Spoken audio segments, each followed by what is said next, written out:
Aƒetɔ Yesu Kristo nave mia nu. Mawu nalɔ mi eye Gbɔgbɔ Kɔkɔe nanɔ mi katã mia dome. Amen. Amen. Míakpɔe ɖe dzi le tsitrenu kple ha 14 míadi eƒe kukui gbãtɔ kple evelia. Nous allons continuer avec le cantique numéro 14. Nous allons chanter les 2 premières strophes. Debout.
Nublanikpɔla kple amenuvelae nye Yehowa. Egbɔa dzi blewu eye amenuveve bɔ ɖe esi. Menɔa dzre dzi ɖaa o eye meléa dziku ɖe dɔmetegbee o. Mewɔna na mi ɖe míaƒe nu vɔ̃wo nu o eye meɖoa teƒe na mi ɖe míaƒe vodadawo nu o. Elabena ale si dziƒo kɔ tso anyigba gbɔe la, nenema eƒe amenuveve nu se ɖe ame siwo vɔnɛ la dzi. Ale si ɣedzeƒe ɖiɖi tso ɣetoɖoƒe gbɔe la, nenema wòte mía dzidadawo ɖa boo tso mía gbɔe. Ale si fofo ƒe dɔme trɔna ɖe viawo ŋuti la, nenema Yehowa ƒe dɔme trɔna ɖe ame siwo vɔnɛ la ŋui. Amen. Míanɔ anyi. Veuillez vous asseoir. Míakpɔe ɖe dzi kple ha 408.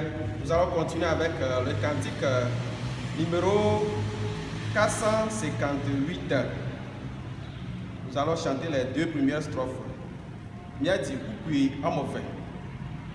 Nu ka matsɔ akafue wo Yehowa ŋusẽtɔ be ne nye nya nadze nuwo la na wo gbɔgbɔ ƒe ŋusẽm, wo lɔlɔ kpakple nyuiwɔwɔ ƒo nye tame wo ta.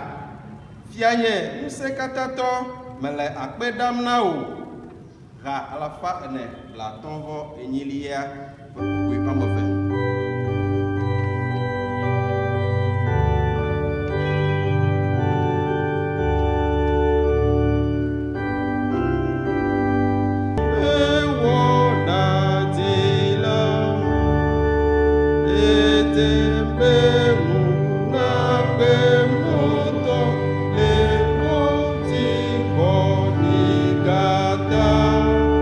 Esi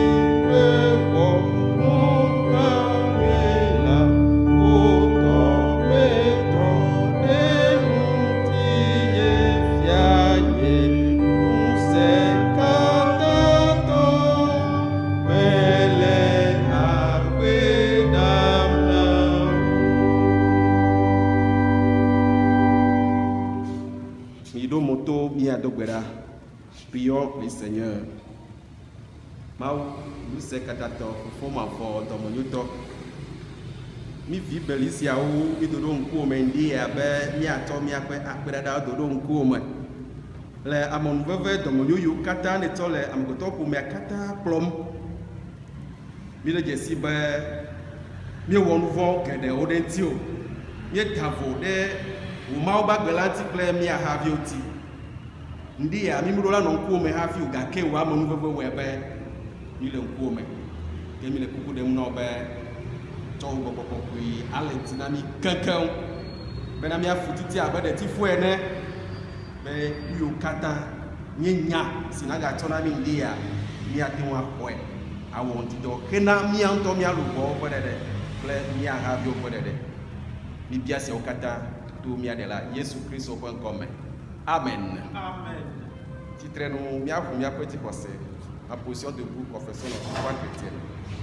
Mais ma aussi nous c'est katato sur Tiplani Bagesi. Mais Jésus Christ au bas au Kenvi signé bien à Potola ici. Merci beaucoup pour votre beaucoup et Maria de Tubelati.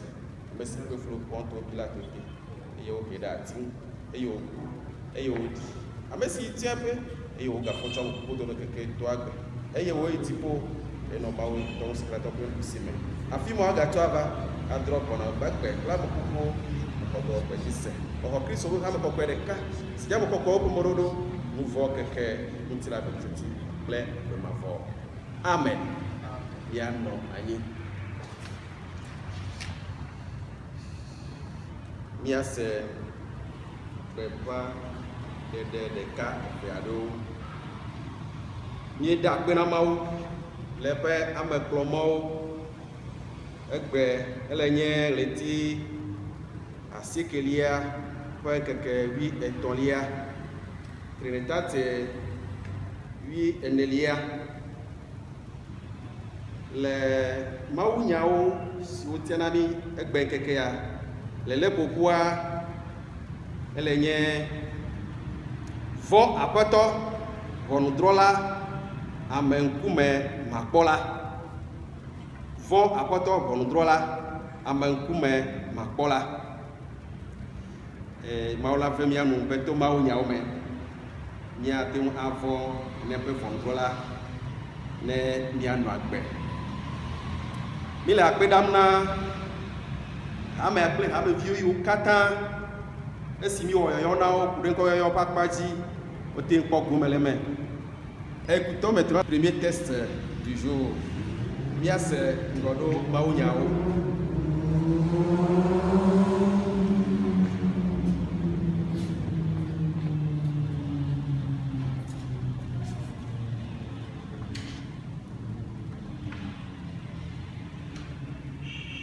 Suivons à présent la lecture des deux premiers textes prévus pour ce dimanche. Nous les trouvons respectivement dans le livre d'Exode au chapitre 14 du 19e au 31e verset, puis dans le livre de Paul aux Romains chapitre 14, les 12 premiers versets. Prions. Père Dieu de grâce, nous te rendons grâce, nous bénissons ton nom pour ta présence parmi nous ce matin. À présent, nous t'invitons, Seigneur, par ton Esprit Saint, afin de nous éclaircir sur les passages que nous voulons lire pour partager ce matin. Dieu d'amour, Dieu de bonté, viens par nous, car tes enfants ont soif de ta parole. Nous avons ainsi prié dans le beau et précieux nom du Seigneur Jésus-Christ. Amen. Exode chapitre 14, du 19e au 31e verset. Je lis selon la version Louis II. L'ange de Dieu qui allait devant le camp d'Israël partit et alla derrière eux. Et la colonne de nuée qui les précédait partit et se tint derrière eux.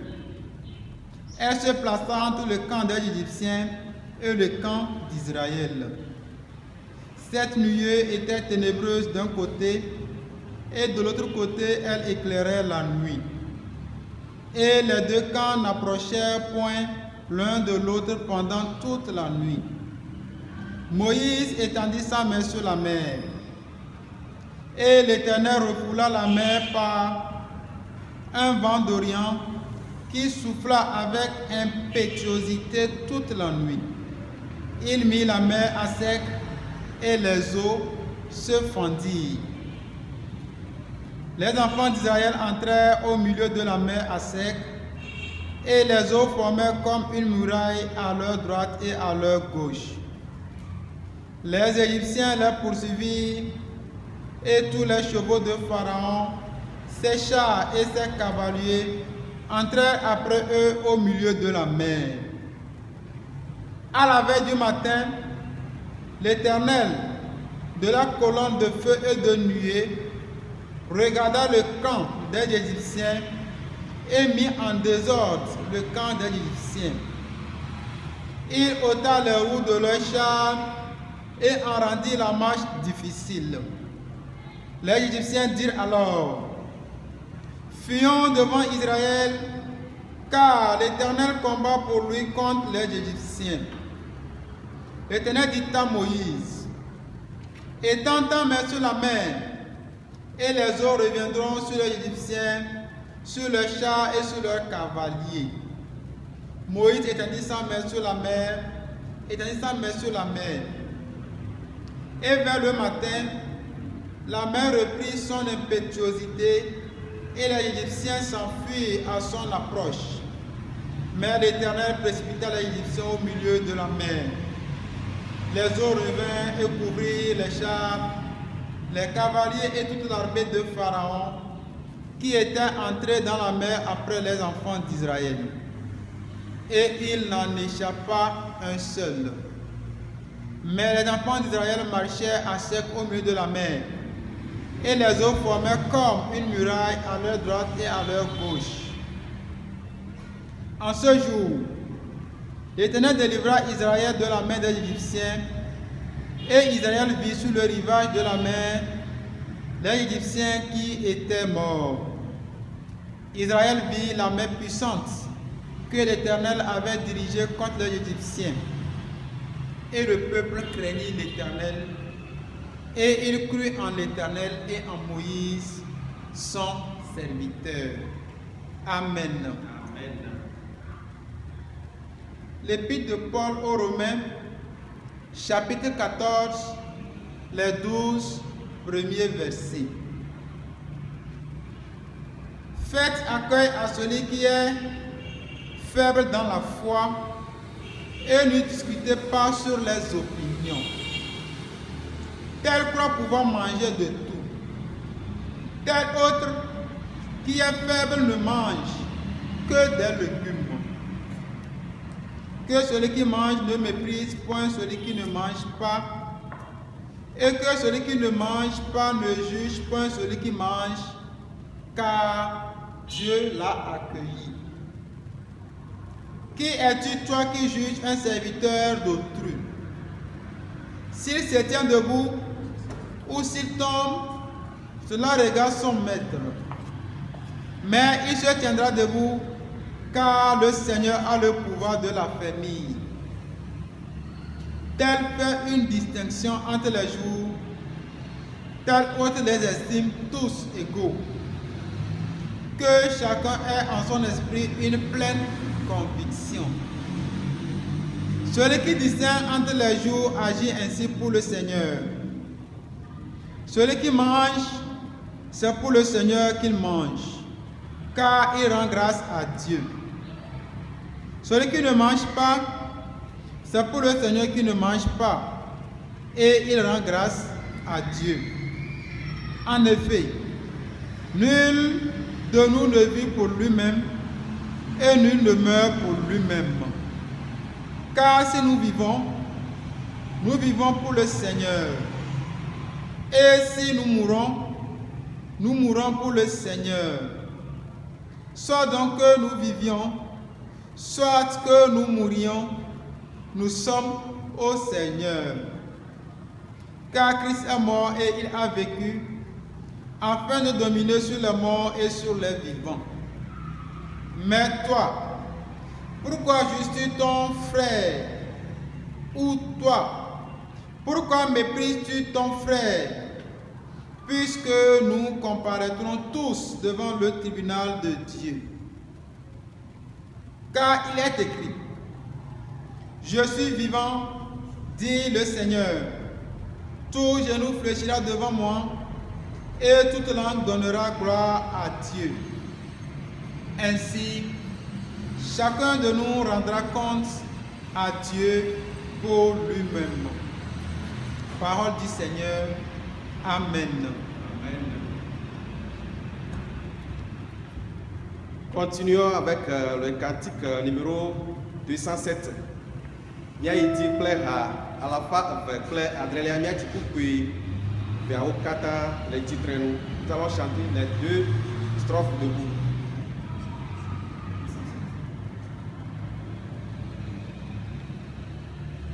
Mehia gbɔgbɔme nuwo be maɖe gbeƒã nya la le Yesu ŋuti na dukɔ keŋ be akpɔhɔnu wònye. Mehia gbɔgbɔme ŋku kple to akpɔ vivimenu abe Aƒetɔ ƒe dɔla gbe aɖe ene. Mase nu goglowo gɔme. Mehia gbɔgbɔme ŋkuwo, mehia gbɔgbɔme to, mehia gbɔgbɔme ŋusẽ be matsɔ wɔ dɔ na wò.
Mianɔ anyi.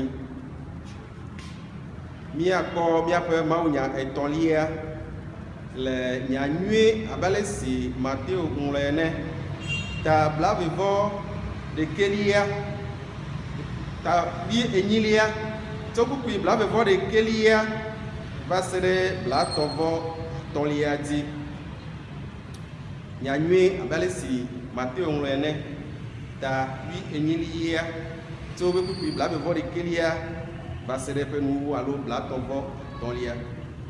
Notre texte, le troisième texte est tiré de l'évangile de Jésus-Christ selon Matthieu chapitre 18, les versets 21 à 35. Emenyawo, lododo le fenyila gã la ŋu. Tete Petro va egbɔ gblɔ bena, Aƒetɔ, zi nene nɔvinye awɔ nu vɔ̃ ɖe ŋutinye eye matsɔe ake mahã hala se zi adre loo. Yesu gblɔ nɛ bena, nyemegblɔ na wò bena va se ɖe zi adre o, ke boŋ va se ɖe zi adre teƒe blaadre. Eya ŋuti wotsɔ dziƒo fiaɖuƒe la ɖo fia ɖe si le ɖiɖim be yabu akɔnta kple eƒe dɔlawo la ŋu. Ke esi wòɖe asi ebubu me la, wokplɔ fenyila ɖeka si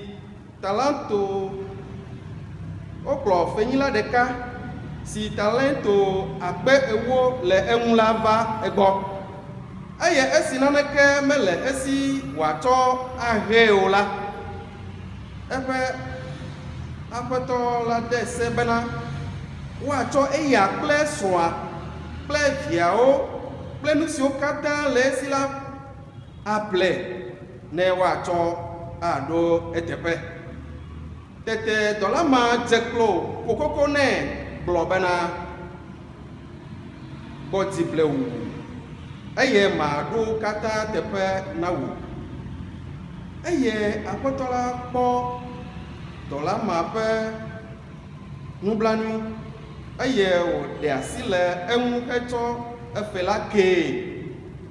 Ke esi nenem dɔla ma dogo la, ekpɔ eƒe hadɔwɔlawo dometɔ ɖeka si nyi denario 100 le esi, eye wòlé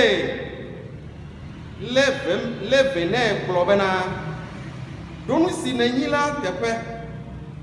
Tete eƒe hadɔtsɔla la dze klo ɖe kuku nɛ gblɔ bena fatu ble wu eye maɖo eteƒe na wò.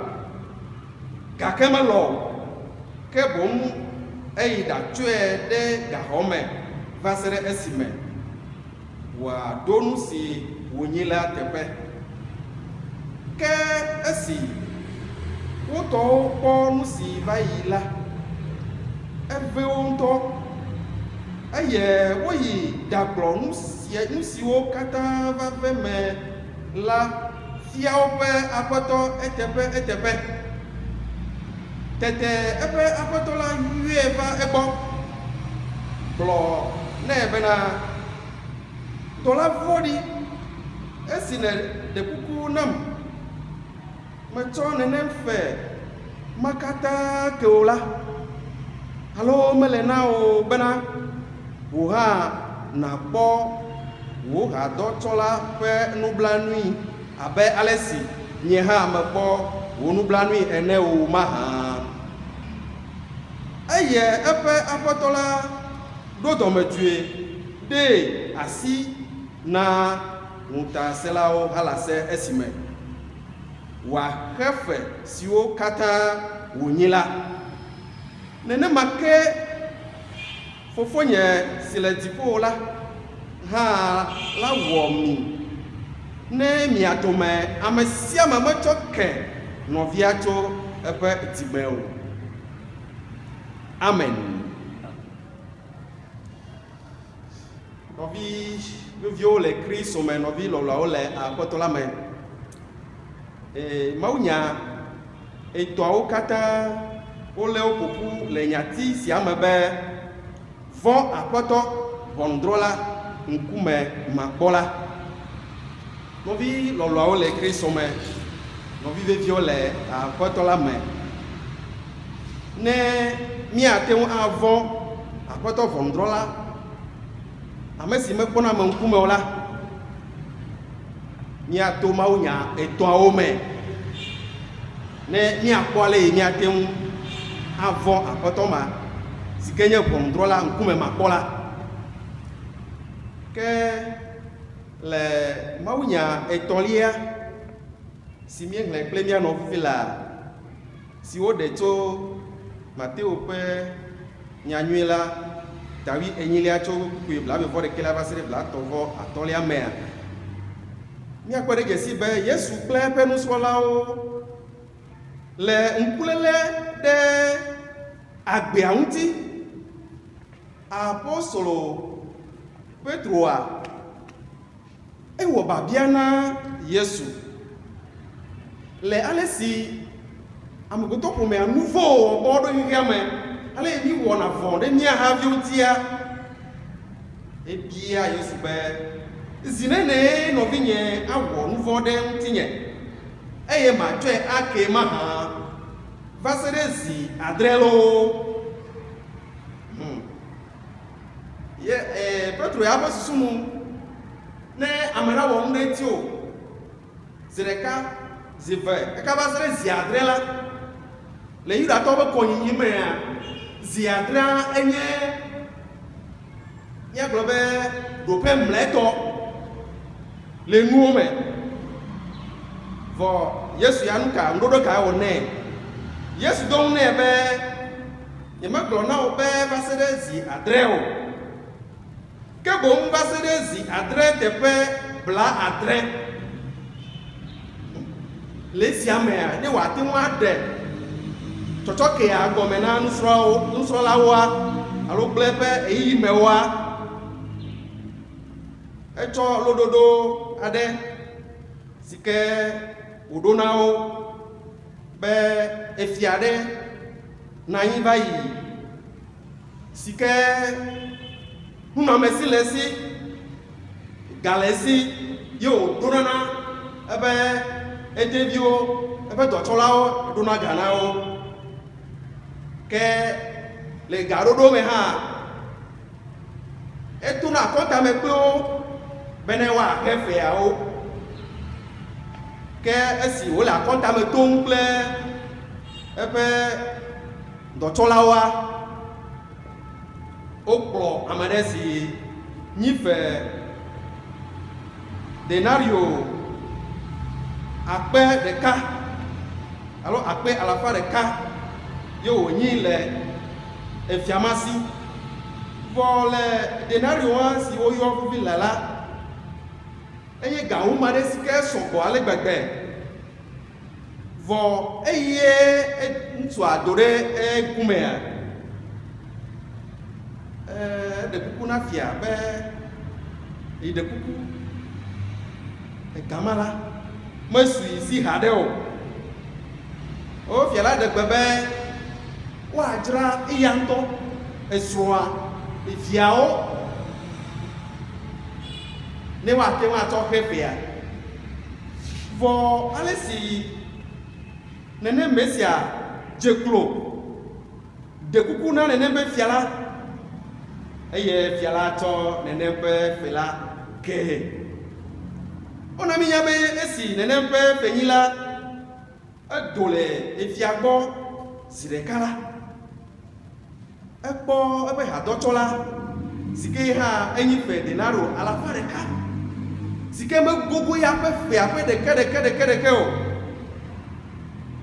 nuka o wone o gbe na mi be 11 ne yo gbe ne be na ne do musi pe fe wo yin la tepe tete ebe ha dotola deklo de kukune blo bena fatu bleo eye ma do etepe na wo gake melo de edio kebo mo nka eplo ide gahome no vi video le krisome no vi lo lo ole a potola me Yesu Kristo le glo na mi be nenye be yo ha ni me to kemi anu e o eye ni do nenem feni lasia alo feni na gba to ma pe afoto pe o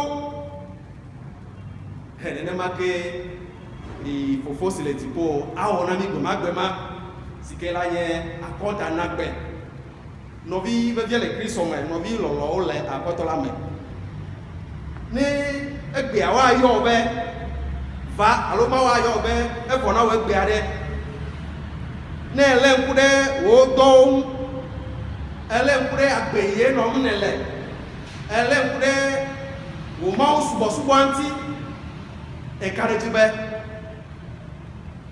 akonta o adea kene akonta o ma de ore le ko bi ato asio o bi ato asio ndi ya be na toke haovi na toke novio ale keke o nu fare nti o hala o to kenye nu gbato e ya ela na be lolo la no mi atome afulele la no mi atome vo anenye be to ke male o mu ke la hore ke pe titire titi ple amoyo metiti kple bubuawo la kpe ɖe ŋuti. Ya ta ʋɔnudrɔ̃la alo aƒetɔ ʋɔnudrɔ̃la ame ŋkume makpɔla la le gbɔgblɔm na nyi kple wo sia ŋdi abe gbemagbema la ŋkume kpɔkpɔ aɖeke mana anyi o eye Bible aɖeke hã mana anyi o ke nu ye ne pa la eyae na ŋe. Nɔvi viviwo le Kristo me, nɔvi lɔlɔawo le aƒetɔ la me. Agbema ke dzi Romatɔwo nɔ ku ɖe apostol Paulo ƒe nyametutu si wowɔ alo nuwlɔmenya si wotsɔ na wo to Romatɔwo ƒe agbalẽ ta 14 tso woƒe kpukpui gbãtɔ va se ɖe 12. Nu kae le dzɔdzɔm le Roma hamea me le yi ma me? Eɖe dzesi be Roma hamea ema ɖe akpa 2. Kristotɔwoa woma ɖe akpa 2. Ame siwo wosɔe abe ame yiwo se ŋu le xɔse me wonye akpa gbãtɔ. Woawo la nu kawo wɔna? Woɖuna nu sia nu elabena wodona gbe ɖa ɖe nua ta hafi woɖunɛ. Ke ame yiwo nye ame siwo trɔ dzime ye xɔse ame li ke na wo ha ɖewo la, nu kawo woɖuna? Amagbewo. Vɔ liʋĩliʋĩ nɔ wo dome bene ame ya kple ame keme wole nu yawo ɖum alea be medze Mawu ŋu o. Nɔvi lɔlɔtɔwo le Kristo me, nɔvi veviwo le aƒetɔ la me, ne mi le ŋku ɖe etia, Yesu Kristo ŋutɔ gblɔ na mi be nu yie tona nu me yina ɖe dɔmea meƒoa ɖi mi o, vɔ nu yie doa tso miaƒe nu mea ye ƒoa ɖi mi. Eya nye ame gbãtɔwo ƒe dzixɔse. Vɔ nu sia wɔ be mama va wo dome. Ke apostol Paulo nu wlɔm wo be ame si ɖua nu sia nu dona gbe ɖa ɖe ta hafi woɖunɛ kple ame yiwo meɖunɛ hã o la, woame eveawo la Mawu tɔe wonye. Na ame yi ɖuna nuwo katã la edona gbe ɖa hafi woɖunɛ. Edena akpe ɖe ta hafi woɖunɛ. Ame si meɖunɛ hã o la, nu yi wòɖuna la edana akpe ɖe ŋuti hafi woɖunɛ. Ke ta ame ɖeke megawɔ nu ka megali libilibi le nɔvia ŋuti o. Ke nu yi woawɔa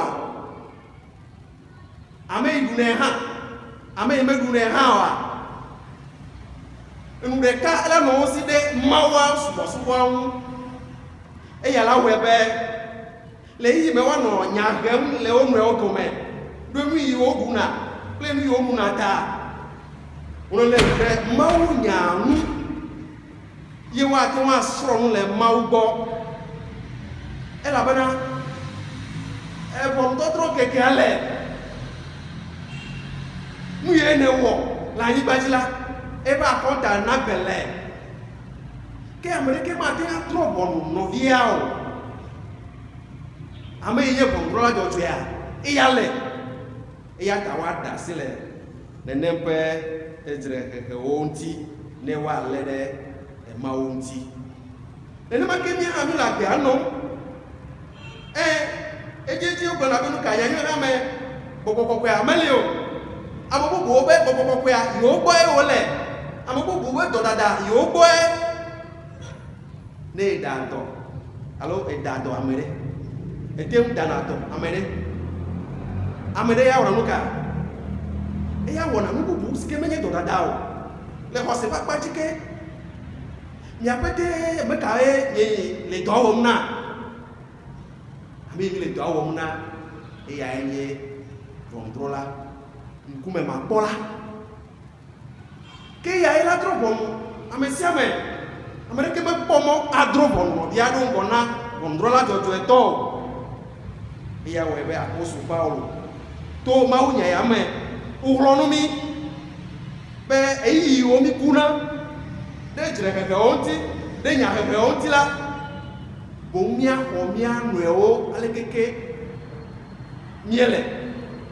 Nenya atewo apopure mawanti ne amonu be na tem asumiasi ne gbema be nya na konta ne mi pa konta wa tem ade ne nya trova maunya tonlia silenye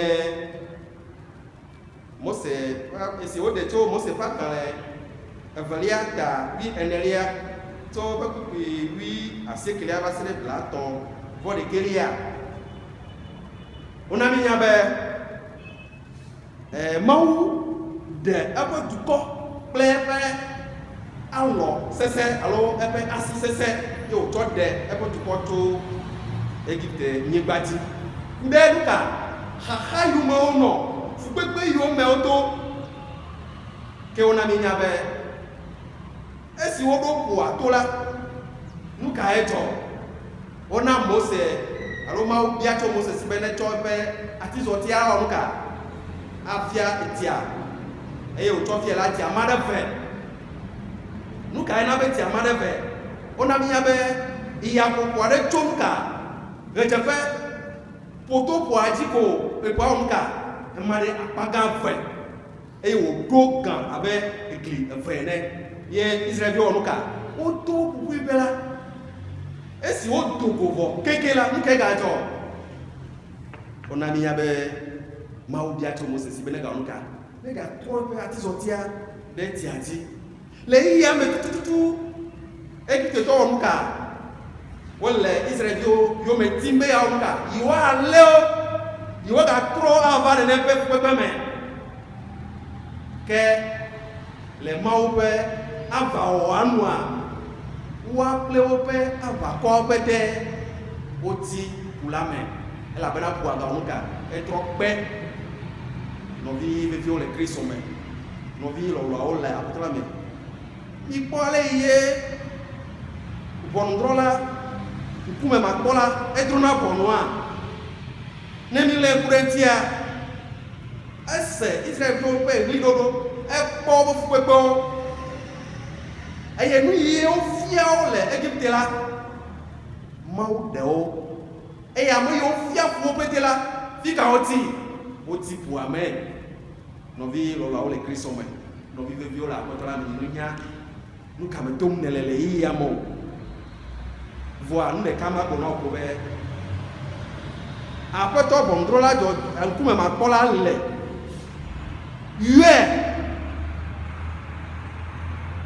haha yo metom nele mu yo kata yo metiti yo le no yo apotoa opete wa nyo re boko be kulame bena wa nka nti unafo ne na tema suwe no vi le Christ ome no vi lo la ole apotola me von apoto bondrola nkume mabola no vi lo loto hey na yue ado to niadela Yesu Kristo comme. Amen. Bien-aimés dans le Seigneur, recevez nos salutations fraternelles dans le Christ Jésus. Le thème proposé à la lumière des 3 textes est « Crains le Seigneur, le juge impartial ». Crains le Seigneur, le juge impartial. Pour ce thème, nous avons affaire à un juge impartial, c'est-à-dire conforme à l'équité, qui ne lèse personne. Nous allons parcourir les 3 textes en essayant de voir comment craindre le Seigneur, le juge impartial.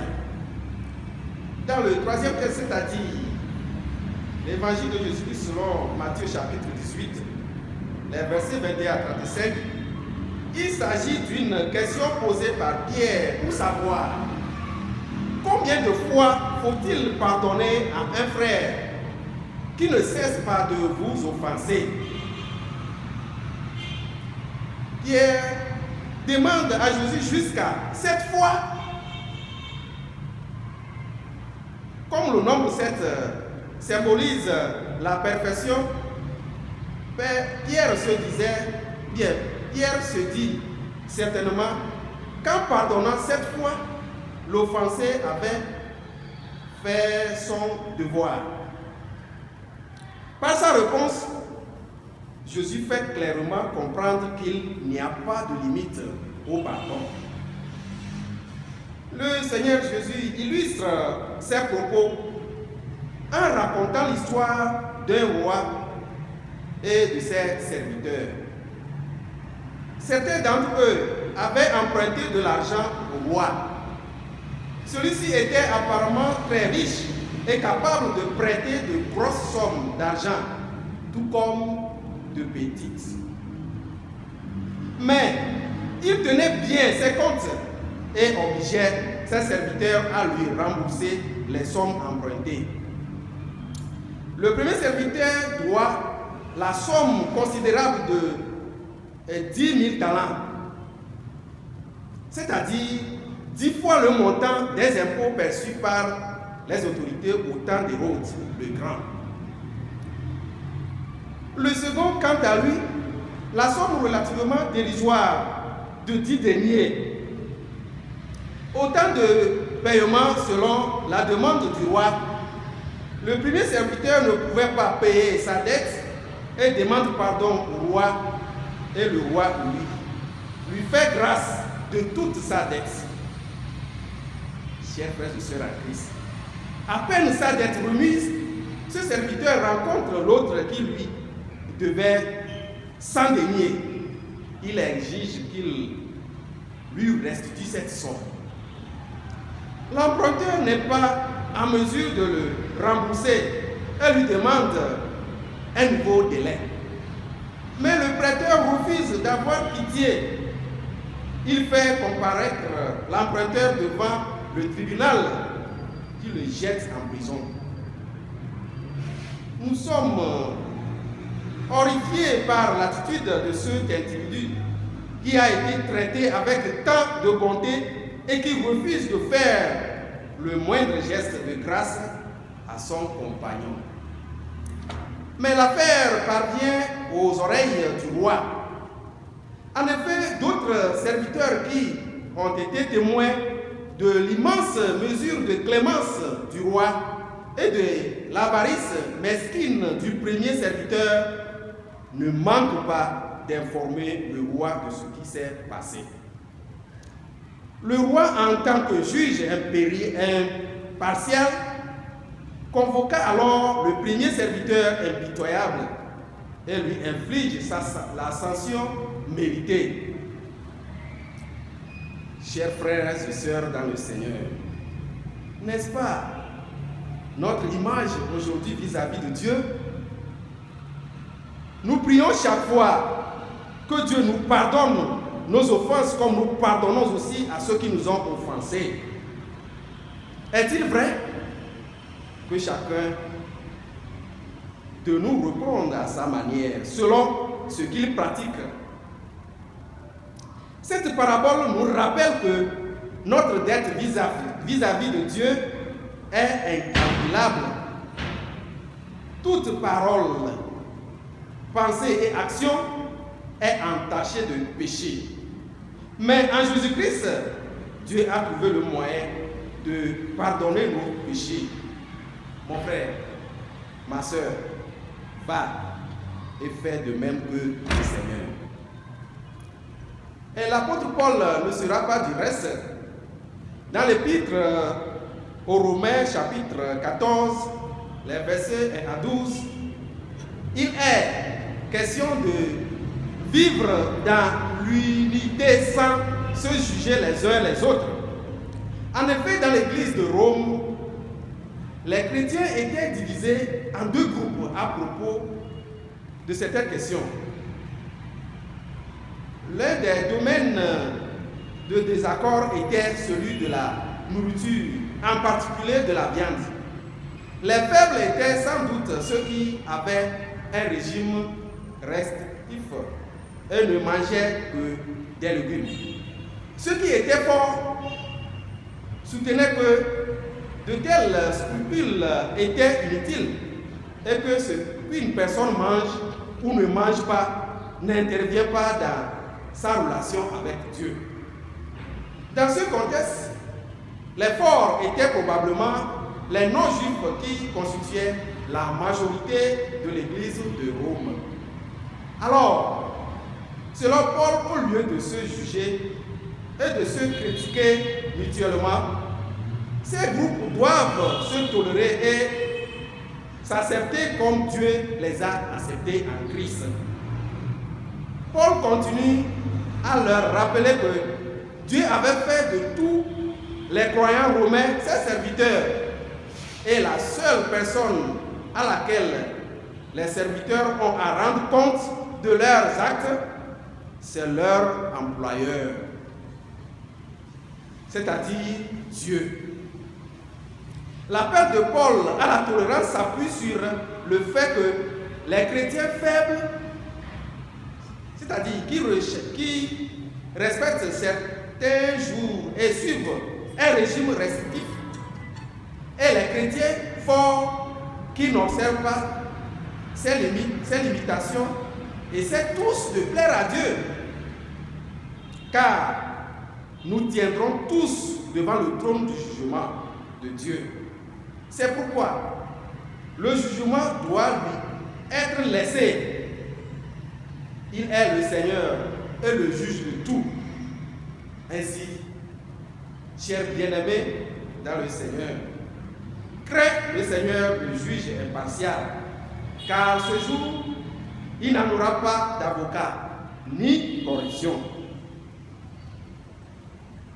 C'est dans ce même ordre d'idées que nous abordons le premier texte, c'est-à-dire Exode chapitre 14, les versets 19 à 31. En effet, avant de pouvoir libérer le peuple d'Israël des mains du Pharaon, Dieu a utilisé sa main forte à travers le bâton de Moïse pour mettre à sec la mer et faire passer le peuple. Alors que ceci était poursuivi par l'armée égyptienne.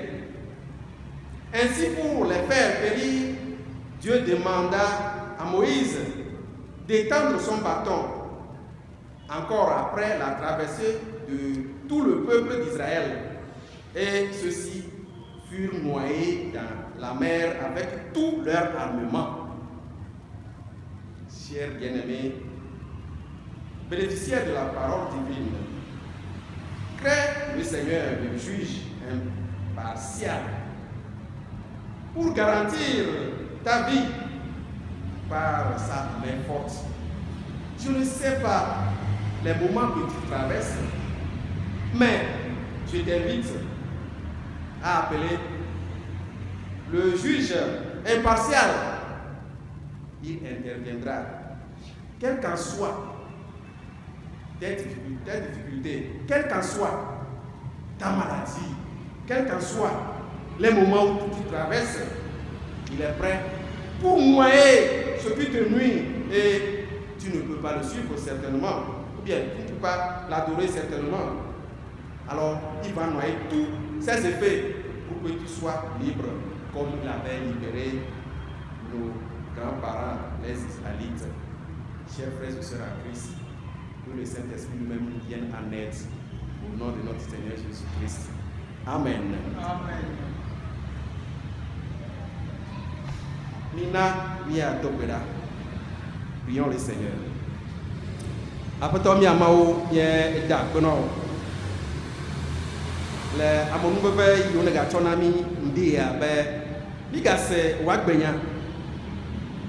Si le babiam to mia si be mia nye be apeto areli. Si kenye mia kata mia takpola. E ya e pon sere mia di. E ya e atemu adropo mi.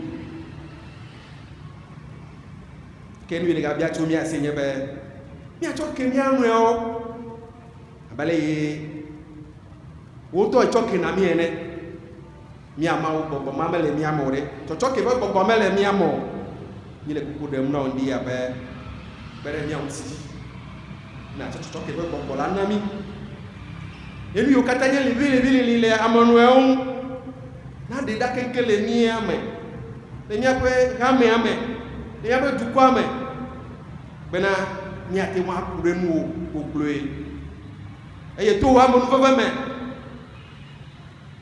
Voici c'est là na demi to miabe futo katan sime. Nukunu be mawo. Ye dakno mi do ko de ti. Mi ga to ha me akple ko do ko katan la si o me dem ndia. Do ko de sia de bena fofo. Amo yo katan nye do ti bola o.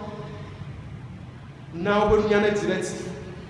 Na o la mase ne asitrone va do ko de sia de le ame ame.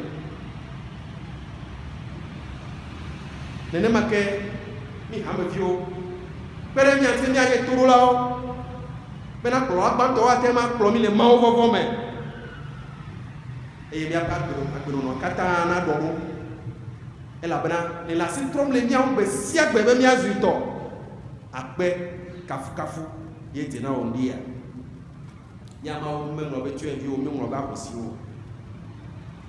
o le wasi nkom vo docteur de sia renu ben ana dunti nuito lo nsia ske wa bia o ene make tono gere to yo po gere apo me e na gere du pa o me kata ba fiske do na le egbe keke ya fofo ma fodo mo to wa sese si le so de Israel biwa wa hone ne pe do na ole futo be fego me bena fofo la mese me mi ano mi asubo boado bena wa bola mese nukunu be mawo ye dakno ye do orensi nya yi me to miele bere mi anti be mi ato yi ya mele mawo me e mi ato le Kristo bon come bena do vodi sile olum le keke me bale yi mo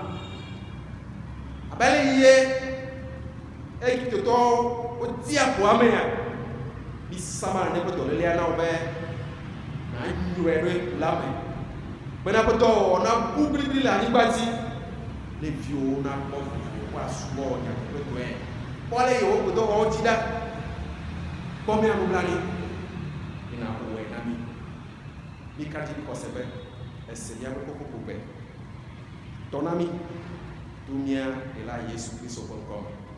Amen. Amen. Le titre nous ni a donc Christ au bon que Sophia mi le pe ya o bebe ni a fofo sele tipo o continent ko o fia du naba ni wa wo lo la ni gbati dale so la tipo ene na mi a pe ku si asumi no gola ni to mi a po nouveau kemi dale si mi o ha mi cho ke a me so da bo ni mi atila ene et il me garde pour lui dire bon et les mitos vont être là si mais le petit cocu il est ma femme amen